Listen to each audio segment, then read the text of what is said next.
Amigas y amigos, durante muchos siglos se creyó que la vida económica debería ser regulada coactivamente por el Estado. Esto incluso apareció ya desde las sociedades más primitivas como la de Egipto, donde pues el faraón, además de todos sus poderes, era el que señalaba cuándo se tenía que sembrar, cuándo levantar la cosecha, etcétera, etcétera. Esto se dio en civilizaciones como la griega, donde Jenofonte hablaba de que el Estado debería ser el propietario de las minas, y desde luego en el Imperio Romano, pues la actividad económica estaba totalmente bajo las indicaciones de quien tenía el poder en la Roma tanto republicana como imperial.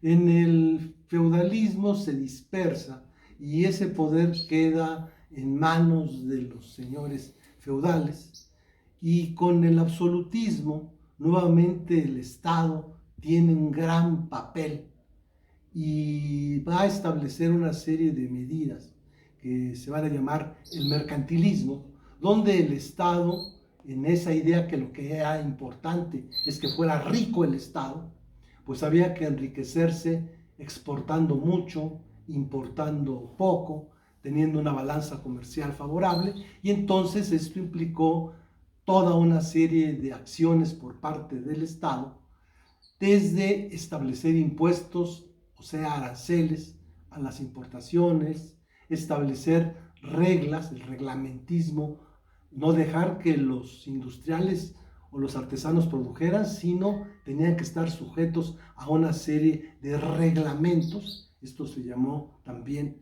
el reglamentismo, o sea, una tendencia en la que el Estado empezaba a regular exageradamente la actividad de esa burguesía que la había apoyado a llegar al poder.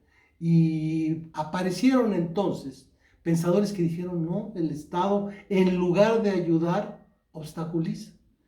Que si en lugar de que se deje que los motores naturales del ser humano, su propio interés, el propio beneficio, pueden lograr cosas mucho mejor que las normas coactivas del Estado.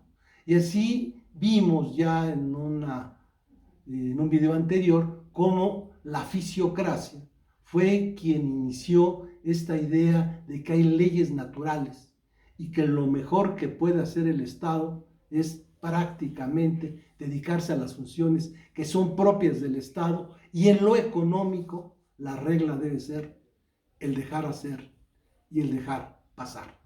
En este video vamos a hablar de otros precursores de Adam Smith, del liberalismo económico. El primero ya los mencionamos, fue el doctor Quesnay y la fisiocracia.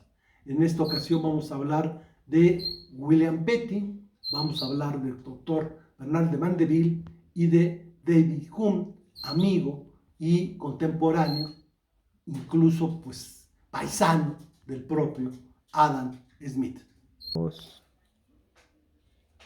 Bueno, en realidad hablar de precursores del liberalismo económico podríamos remontarnos incluso a la antigüedad. Por ejemplo, Cicerón, un gran defensor de la propiedad privada, de la idea de los oficios libres, pues podría ser considerado como tal. Pero nos estamos refiriendo propiamente a los precursores del liberalismo clásico, cuyo exponente fundamental es Adam Smith.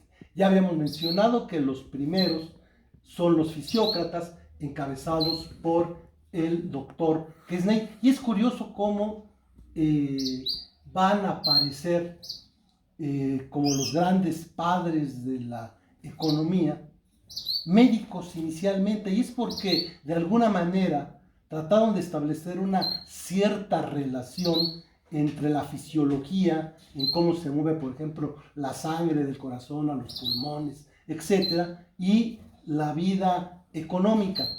Entonces, ya habíamos visto que Quesnay era médico, y también lo fue William Petty. William Petty, cuyo origen era una persona humilde, que no tuvo más que una vida aventurera, estuvo en un barco, algunos jesuitas lo encontraron y lo apoyaron para que estudiara. Curiosamente él no era católico, pero los jesuitas lo apoyaron para estudiar medicina, y como médico pues resultó muy brillante, al lado que el gran Cromwell pues participó en la conquista de Irlanda, y como los médicos sabían también mucho de números, de matemáticas, porque no era la medicina como ahora, uno va a la farmacia y están los medicamentos hechos, sino que se hacían las fórmulas a través de medidas. Los médicos sabían mucho de esto y le encargaron que midiera el territorio conquistado, y claro, esto le permitió a William Petty hacer lo que dice el refrán: el que parte y comparte se queda con una buena parte, y de ser muy humilde se convirtió en un rico terrateniente con grandes tierras en Irlanda. Cuando cae Oliverio Cromwell, piensan que va a quedarse sin fortuna, no, pero el nuevo rey lo reconoce, hasta le da un título de nobleza, lo nombra Sir y le permite que se acumule y se quede con toda su riqueza. O sea, la ocupación, aunque ahí dice que es economista, en realidad fue la de médico. Bueno, él curiosamente se le llama fundador de la economía clásica burguesa, pero fíjense una cosa curiosa. Vean, hay quien dice lo siguiente: William Petty es el fundador de la moderna economía política. Su genio y su originalidad son incontestables. ¿Y saben quién dijo esto? Nada menos que Carlos Marx. O sea, que William Petty no solamente fue un precursor de la economía clásica burguesa, sino también en mucho un precursor de muchas de las ideas del propio Carlos Marx. Bueno, él va a tener grandes aportaciones. La primera era que precisamente le interesaba la cuestión aritmética. Una de sus primeras obras se llama Aritmética Política. Y en esta, pues empezó a decir que en lugar de hablar de adjetivos, de unidades de medida, de unidades de ese tipo, que había que hablar de números, de pesos y medidas. Entonces, él fue el primero que utilizó las matemáticas y la estadística en el análisis económico. O sea, fue tal vez uno de los precursores de lo que ahora se llama la econometría. Esto es, las medidas que ahora tanto le molestan a algunos personajes, como medir el Producto Interno Bruto y otras medidas que son muy importantes. Ahora, fundamentalmente, la economía se basa precisamente en las matemáticas, que yo que estudié economía después de no haber estudiado por mucho tiempo matemáticas, fue lo que me costó más trabajo, pero el primero que habló de este gran instrumento, cuando se emplea bien, que es la estadística, porque cuando se emplea mal y se utilizan las estadísticas para mentir, pues en lugar de cuentas, son cuentos y no sirve para nada. Pero por lo pronto William Petty fue el primero en esa obra de aritmética política que utilizó las medidas, los números, para explicar la economía, para entenderla y para ser objetivo en el estudio de la realidad. Otra cuestión fundamental es que él es el que primero desarrolla la teoría del valor trabajo. Él pues dice que pues no es cierto esto de que las monedas tenían que ver, sino ni tampoco la circulación. Algunos hay quienes erróneamente lo ponen como un mercantilista. No, él estaba en contra de la idea que el comercio fuese la fuente de la riqueza, como había dicho Thomas Moon, la riqueza de Inglaterra por el comercio exterior. No, el comercio no es lo importante, la circulación no es lo importante. La grandeza de William Petty es que centra el estudio económico en la producción. Y al hablar de la producción, entiende que hay una serie de factores básicos en la producción. Y pone un ejemplo. Dos personas de la misma edad, con las mismas condiciones físicas. Una trabaja un año en una mina para obtener una X cantidad de plata.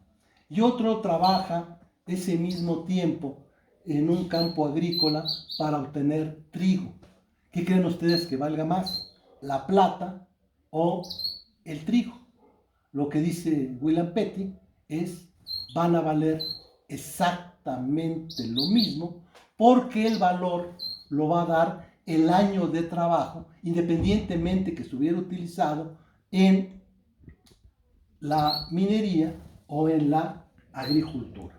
Entonces, la frase fundamental y que hace más conocido a William Petty es de que el trabajo es el padre y principio activo de la riqueza y la naturaleza es la madre. Él dice que la moneda no es más que grasa del cuerpo, pero que el trabajo es lo fundamental. Y finalmente hay algo que es muy importante de William Petty y que vale la pena mucho estudiarlo, porque incluso para mí es todavía muy valioso ahora que vemos que hay muchos que pretenden que el Estado cobre impuestos.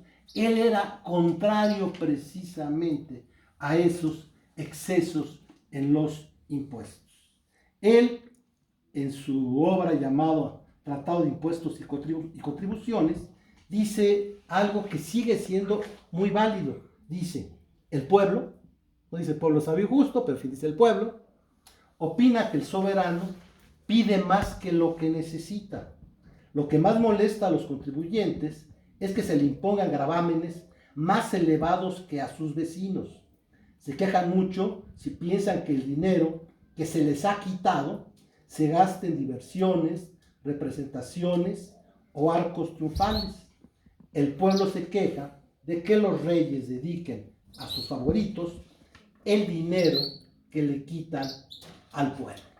Esto es, él estaba con la idea de reducir hasta donde fuera posible el cobro de los impuestos.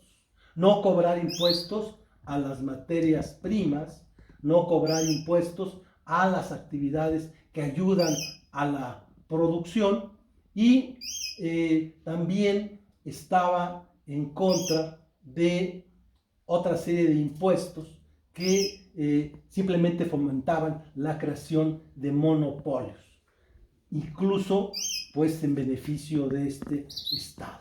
O sea, realmente el primer gran tratadista de lo que podríamos llamar los derechos del contribuyente, de un nuevo sistema de tributación basado no en los caprichos, no en la idea de que el rey pudiese decidir cuánto quitarle a los particulares, fue William Petty, y por eso también tiene un lugar especial en el pensamiento económico.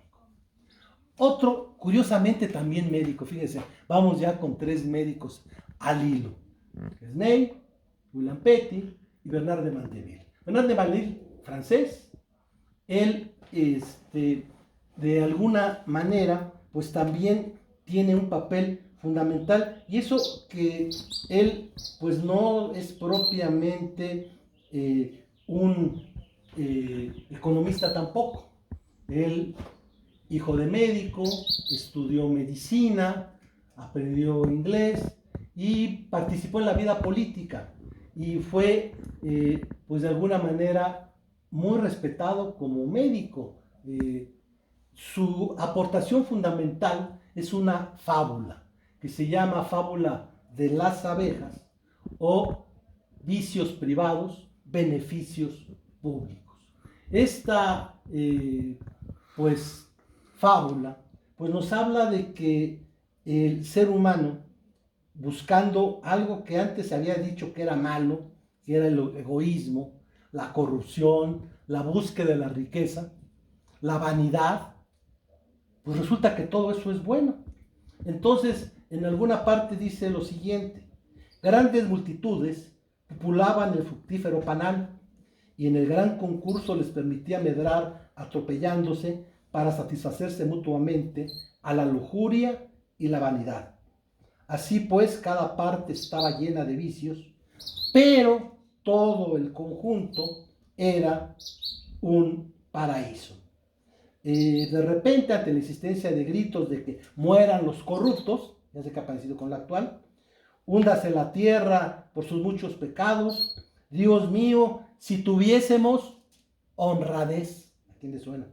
Entonces Júpiter, airrado, enojado, movido por la indignación, al fin prometió liberar por completo de la corrupción al apabullante panal, y el resultado fue que en la medida de que pues ya no había ese egoísmo, pues resulta que los ingresos del panal bajaron, ya no se necesitaban abogados, ya dejaron de consumir, ya no había la necesidad de tener lujos, pues ¿para qué? No había vanidad. Entonces el resultado es que, por ejemplo, un libertino, como dice aquí, vive con vicios, pero pues compra en ropa, compra en perfumista, compra en prostitutas, pero a todas esas les da dinero y la prostituta pues va a comprar, y eso que aparentemente es un vicio, pues resulta que es muy bueno para la sociedad en general. Entonces, los vicios de los ciudadanos particulares son necesarios. En realidad, más que vicios, podríamos decir el egoísmo, el interés personal, el buscar lo mejor para uno mismo, no es malo. Al contrario, eso es la gran motivación. La iniciativa individual va a provocar el beneficio de la colectividad. Finalmente, vamos a hablar de David Hume. David Hume tampoco es un economista. En realidad es uno de los pilares de la filosofía.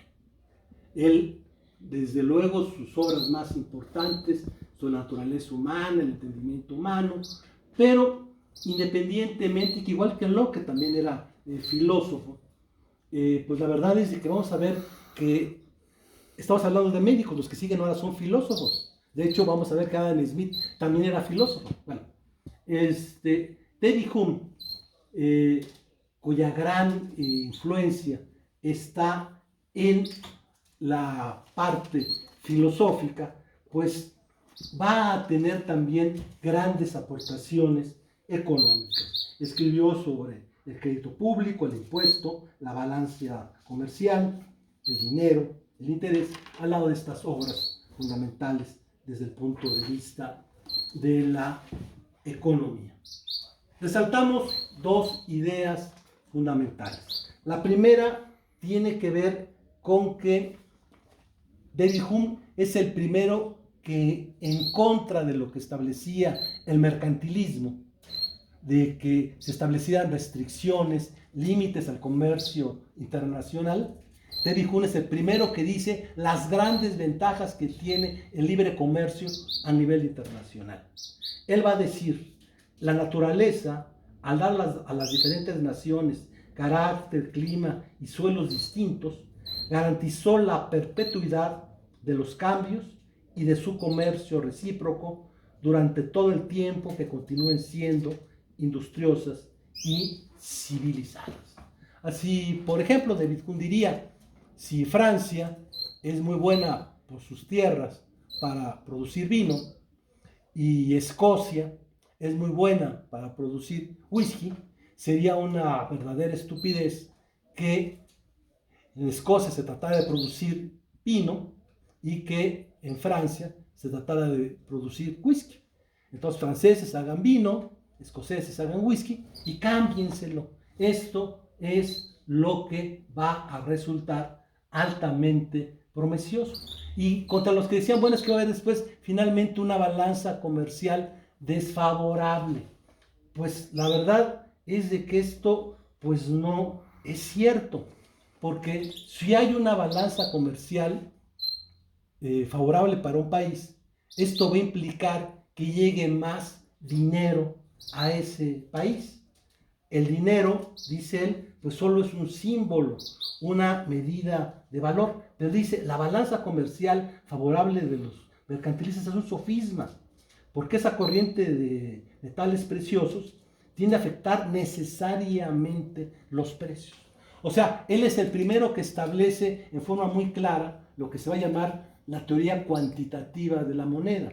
Esto es, entre más dinero, entre más monetario hay en circulación, lo único que se va a provocar es un aumento en los precios. Así que si una nación primero tiene una balanza comercial favorable y otro desfavorable, en una van a bajar los precios, en otra van a subir los precios y lógicamente se va a llegar a un equilibrio, los precios bajando, pues los extranjeros comprarán en el país que antes tenía balanza comercial desfavorable y van a dejar de comprar en los países donde los precios van a subir y con esto pues se llegará a un equilibrio. También en cuanto al tipo de interés, va a decir que este depende de la oferta, de la cantidad de dinero y de esta manera pues va a distinguir entre el dinero que se utiliza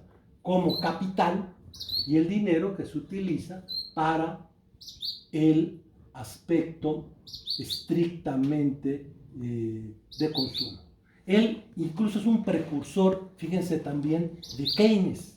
Él es el primero que va a decir lo que después Keynes va a repetir, que hay una pequeña inflación que es beneficiosa.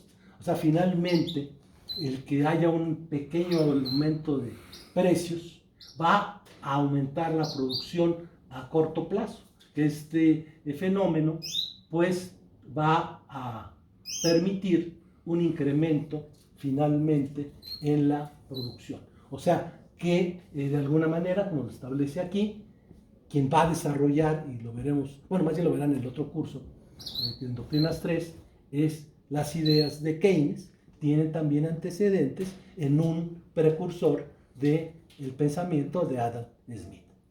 Bueno, vamos a dejar aquí y el próximo tema pues será ya propiamente Adam Smith. Hasta el próximo.